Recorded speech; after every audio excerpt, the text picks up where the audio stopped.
Ya, pemirsa kita lanjutkan lagi dialog kita bersama Bang Hekal dan juga Pak Fauzan. Bang Hekal silakan tadi yang sempat terputus, bagaimana bisa masuk bendera-bendera tersebut begitu dan siapa yang tertujunya, yang PKI itu siapa begitu? Ya, lebih baik tanyakan kepada pemilik bendera itu. Oke. Ketika ketangkep, tanya lu dari mana? Dapat dari mana? Bawa dari mana? Kenapa? Kenapa disandingin? Tanya aja sama dia deh.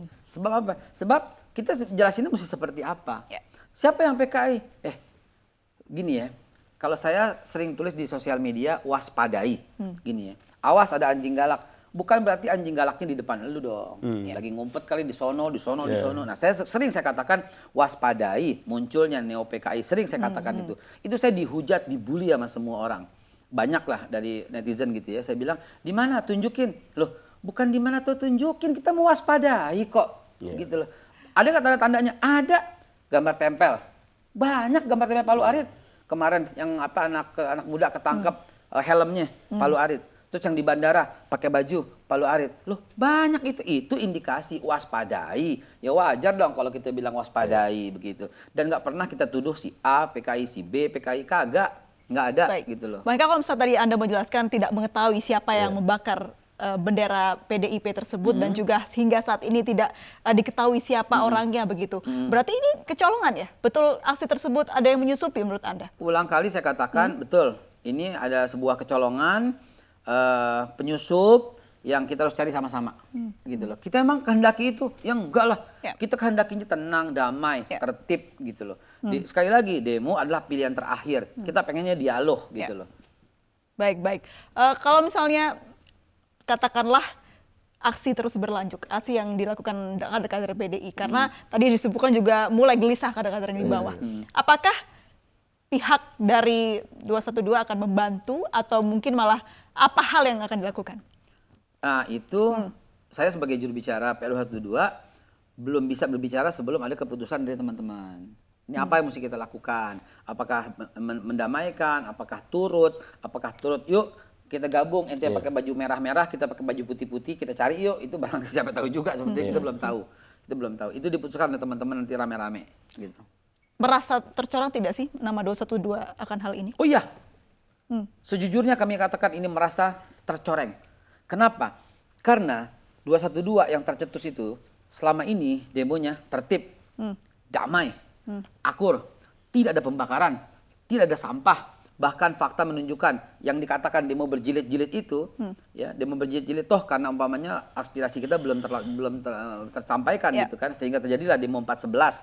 Pengen ngadap sama Presiden Pak Jokowi ternyata belum diterima. Terus kemudian 212 itu udah tenang, damai. Pak Jokowi sendiri sebagai keynote speaker loh, datang. Pak Tito waktu itu Kapolri datang, menteri pada datang semua. Pak Wiranto juga hadir semua. Ini udah akur, tenang, damai. Sehingga kita punya nama baik. Bahkan Pak Jokowi mengatakan kepada investor di Australia misalnya, lihatlah demo kita walaupun dihadiri oleh jutaan orang, tertib, damai. Lo presiden sendiri mengakui dengan adanya ini, terus terang Pak, kami juga merasa tercoreng, kami juga merasa menyesal, dan yuk kita cari sama-sama orang yang ini gitu. Baik, Bang Hekal, dengan kejadian ini apakah kedepannya tidak akan ada lagi kegiatan seperti serupa atau apa langkah yang dilakukan untuk menghindari? Langkah yang dilakukan pasti antisipatif. Kalau umpamanya tidak ada lagi, nggak bisa kita jamin. Ketika aspirasi mentok, ya dialog tertutup, kedatangan kami nggak diterima, tentu akan ada lagi aksi demo. Dan ini jangan lupa, negara demokrasi kita tuh negara menjamin kemerdekaan tiap penduduk untuk menyampaikan tuh negara dijamin. Namun hal yang berikutnya, kita lebih antisipasi kembali ke demo misalnya 212. Harus pakai seragam. Yang nggak seragam tidak boleh masuk. Harus pakai logo organisasi. Kalau nggak tidak boleh dan seterusnya dan seterusnya.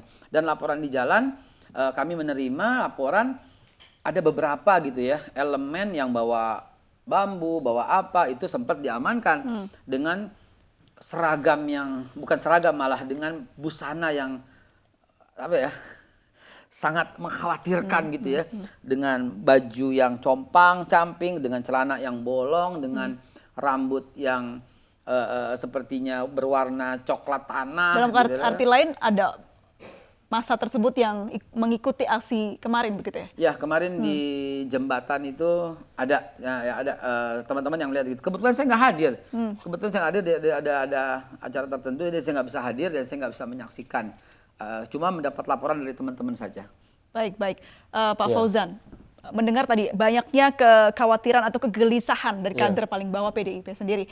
Apa yang akan dilakukan ke depannya kalau ini si oknum tidak kunjung ditemukan? Saya kira kita mempercayakan sepenuhnya kepada pihak kepolisian untuk melakukan penyelidikan terhadap laporan yang sudah dilakukan oleh teman-teman dari DPC, DPD, PDI Perjuangan. Dan tentu untuk langkah selanjutnya kita tegak lurus menunggu komando instruksi dari Ketua Umum. Sekarang Ketua Umum sudah memberikan instruksi supaya tetap tenang, tidak berbuat anarkis, melakukan menempuh jalur hukum. Nah, jalur ini sedang kita tempuh, Mbak. Nah, tentu saja ya kita harus bersabar ya, karena bagaimanapun PDI Perjuangan ini kan pengalaman untuk hal seperti ini. Tahun 96 kita pernah juga diperlakukan seperti itu, nggak cuma benderanya, kantornya pun dibakar kan. Dan kita juga PDIP belum hadir. Waktu itu masih PDI, Pak. Oh iya, PDI. Nah, cikal bakalnya kan dari situ, Pak. Kalau saya nggak salah Januari ya. Ya, 2009. itu kan cikal bakalnya, Pak. Jadi dari situ kemudian kita juga menempuh tetap jalur hukum. Nah, oleh karena itu ini juga cara yang sama kita tempuh karena ini adalah negara hukum. Di samping itu kita juga ingin memberikan pendidikan politik kepada warga negara. Inilah sesungguhnya kita berpolitik itu harus penuh dengan keadaban, penuh dengan moralitas, tanpa harus kita berteriak-teriak. Kita tunjukkan itu. Tanpa adanya hal-hal yang tidak diinginkan begitu ya, Pak Fauzan? Kalau saya nggak salah 98 ada kader PDI waktu itu yang membakar bukan cuma bendera tapi kantor-kantor Golkar kalau nggak salah ya. Kalau itu yang lalu ya. Ya. Masih PDI belum PDIP kali ya. Oke, baik. Tapi nantinya kalau misalnya sudah ketemu oknumnya dan ternyata bukan dari 212, ada rencana untuk bertemu ya, saling silaturahmi. Sekarang bertemu. Gitu. Ya pada prinsipnya kalau memang nanti bertemu. ya ternyata dari pihak yang melakukan demonstrasi, melakukan pembakaran itu, misalnya menyampaikan permintaan maaf secara resmi dan sebagainya, tentu kita ya demi untuk kebaikan bangsa dan negara ya kenapa tidak gitu. Tetapi tentu jalur hukum ini terus kita tempuh karena ini juga sekali lagi memberikan pendidikan politik pada warga negara. Pendidikan politik. Apa jaminannya nantinya aksi-aksi yang dilakukan PDIP ke depan tidak menimbulkan hal yang membuat resah? Ya tentu selama itu dilakukan sesuai dengan koridor aturan yang ada dan kita kan di PDI Perjuangan ini kan satu komando di bawah Ketua Umum Ibu Megawati Soekarno Putri. Apa yang jadi instruksi partai kita ikuti. Kalau dalam bahasanya Pak Haikal itu kita sami'na wa ata'na. Kalau ini itu instruksi Ketua Umum. Saya mau komparasi boleh ya sedikit ya.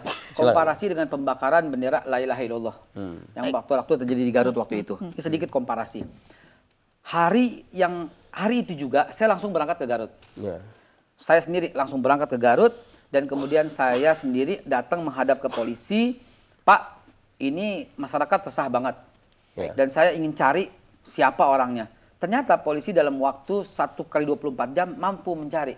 Dan kemudian saya temui ternyata orangnya ada di kantor polisi. Saya tanya langsung, kenapa kamu lakukan ini? Siapa yang suruh? Apa? Begini. Oh ternyata selesai. Dan hari itu juga saya pimpin teman-teman semua padahal udah banyak sekali. Saya bilang, oke, kita harapkan memang polisian bisa cepat menemukan oknum ini ya, itu untuk menyelesaikan kalau masalah. Cepat karena oknum ini jadi kunci segalanya ya Bang Haikal. Yang saya mau bilang, jadi kasus ini segera dipercepat, cari orangnya, ajukan, minta maaf, beres. Terima kasih Bang Fauzan, terima kasih Bang Haikal udah bergabung dan berbincang bersama kami. Assalamualaikum warahmatullahi wabarakatuh. Ya pemirsa, kita beralih ke informasi lain. Yaitu sementara itu satu persatu anak buah John K ditangkap polisi. Dari 12 pelaku, 5 diantaranya sudah ditangkap dan menyerahkan diri. Ya, udah siap. Assalamualaikum warahmatullahi wabarakatuh. Terima kasih Mbak. Polda Metro Jaya kembali menangkap anak buah John K yang terlibat kasus penyerangan dan penganiayaan. Dari 5 pelaku yang kini sudah ditahan polisi, 1 diantaranya menyerahkan diri karena takut mendapat serangan dari kelompok lain. Juga kini polisi memburu 7 pelaku lainnya yang masih buron. Ada 1 DPO yang menyerahkan diri di daerah Depok, di Polres Depok. Inisialnya adalah T. Ya, sudah kita ambil koordinasi dengan Polres Depok setelah kita lakukan pendalaman terhadap yang bersangkutan. Yang bersangkutan T ini masuk di dalam klaster yang di Kosambi. Jadi ada 6 pelaku di Kosambi, yang 2 DPO yang saya sampaikan. Yang pertama inisialnya M, yang kedua adalah T. Ya, jadi T ini sudah kita dapat menyerahkan diri ke Depok. Dia menyerahkan diri karena merasa tidak tenang. Pemirsa, pertikaian keluarga gay ini diawali atas kesalahpahaman dan saling tantang melalui pesan singkat antara John K. dan Nus K. John K. disebut mempermasalahkan pembagian hasil penjualan tanah.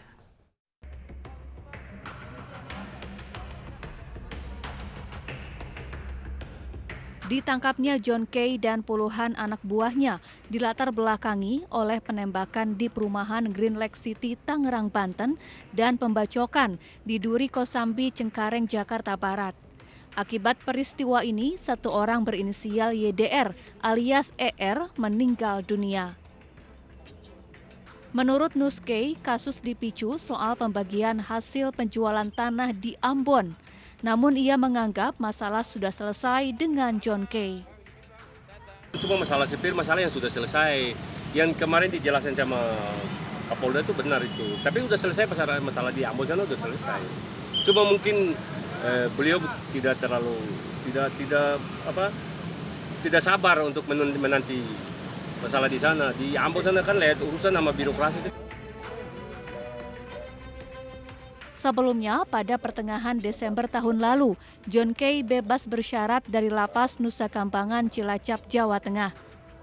Kala itu, John K. mendapat pembebasan bersyarat setelah menjalani 2/3 masa hukuman atas kasus pembunuhan seorang pengusaha Tan Hari Tantono alias Ayung pada 2013 silam.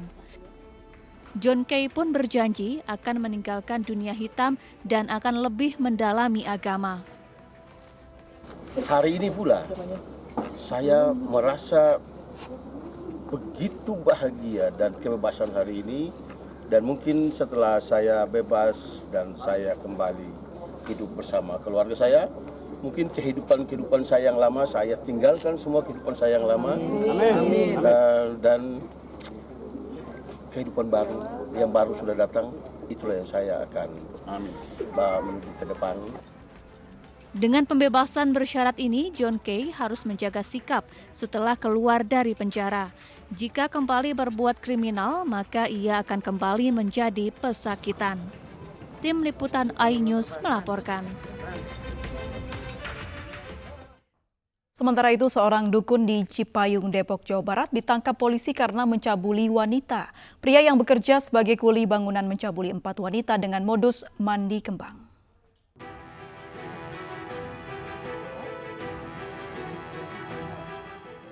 Polisi menangkap pria berinisial AS berusia 48 tahun, warga Cipayung, Depok, Jawa Barat. Pria yang bekerja sebagai kuli bangunan ini ditangkap karena mencabuli 4 orang wanita. Tersangka membuka praktek perdukunan dengan ritual mandi kembang. Pelaku menyatakan ritual mandi kembang untuk mensucikan diri serta menarik daya pikat. Memang turunan dari orang tua ya. Dari turun-menurun dari keluarga aja, sesuai keluarga aja. Cuma buat keluarga ngobatinnya. Emang yang ikut juga keluarga aja. Polisi terus mengusut kasus pelecehan wanita berkedok ritual mandi kembang. Diduga masih ada korban lainnya yang belum melapor. Atas perbuatannya, tersangka diancam hukuman 9 tahun penjara.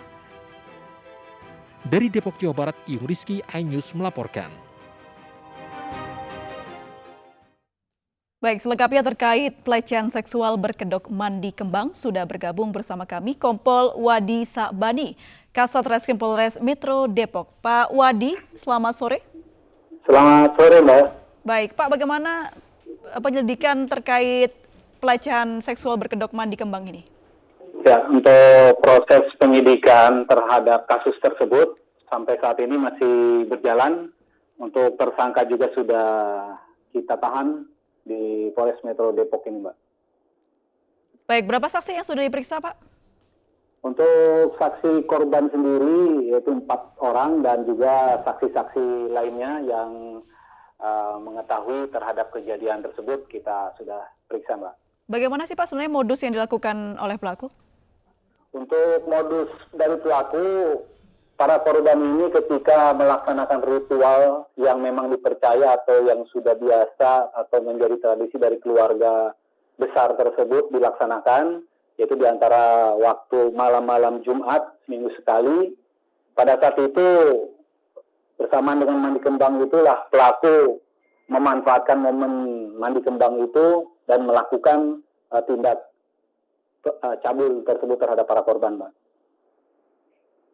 kali pelaku melakukan aksinya? Dari hasil pemeriksaan kita terhadap para korban rata-rata 4, ada yang 5 kali juga kegiatan ataupun perlakuan cabul tersebut dilakukan oleh pelaku terhadap para korban ini. Bertujuan untuk apa Pak mandi kembang ini? Untuk mandi kembang sendiri, hasil pemeriksaan kita memang dipercaya atau diyakini oleh para korban maupun si pelaku itu sendiri sebetulnya untuk membersihkan ataupun mensucikan badan, kemudian juga untuk menolak bala. Itu yang motif yang muncul pada saat proses pemeriksaan kita. Ada tarif yang dikenakan? Kalau tarif yang dikenakan tidak ada, hanya memang memberikan sesuatu atau memberikan tip biasanya setelah selesai melaksanakan ritual tersebut. Baik. Dari keterangan saksi Pak, apakah sudah menjadi dukun sejak lama begitu? Kalau justru dari keterangan si tersangka itu sendiri mengakui bahwa kegiatan tersebut atau kegiatan mandi kembang tersebut sudah mulai dia laksanakan sekitaran bulan Februari dari 2019 tahun kemarin. Baik. Pak Wadi, apa yang membuat korban percaya kepada pelaku ini? Tentunya itu merupakan kebiasaan ataupun mungkin disebutnya oleh mereka ini tradisi turun-temurun. Mereka sudah sering dari dulu melaksanakan ritual mandi kembang. Untuk tujuannya untuk sebetulnya untuk membersihkan, menyucikan diri atau badan. Baik. Mereka meyakini hal tersebut. Kan ada keyakinan begitu ya Pak ya. Apakah akan ada korban tambahan Pak? Sementara masih kita dalami. Untuk sementara yang korban yang sudah membuatkan laporan itu adalah 4 orang itu yang sudah diketahui bersama. Yang lain-lainnya masih kita dalami, kita proses pemeriksaan lebih lanjut. Belajar dari mana Pak metode yang dilakukan pelaku ini? Kenapa Mbak? Belajar dari mana metode yang dilakukan pelaku ini? Untuk metode dia akui, dia ajarkan ataupun berdasarkan dari turunan dari orang tuanya si pelaku itu sendiri. Baik. Jadi berdasarkan dari situ artinya dan keluarga korban pun atau si korban itu pun sendiri percaya bahwa memang si pelaku ini punya kemampuan lebih di dalam melakukan pembersihan diri badan terhadap para korban. Tadi disebutkan pelaku melakukan ini 3-4 kali. Sebelumnya berprofesi sebagai apa, Pak? Kalau untuk pelaku ini atau tersangka ini, profesi atau pekerjaan sehari-hari dia serabutan sebetulnya, ada jadi OB, ada melakukan kerjaan-kerjaan yang lain juga kalau untuk sehari-hari. Baik, terima kasih Pak Wadi sudah bergabung bersama kami Kasat Reskrim Polres Metro Depok. Selamat sore Pak. Pemirsa, puluhan orang menghadang dan mengambil paksa jenazah pasien positif corona dari ambulans sesaat lagi di iNews Sore.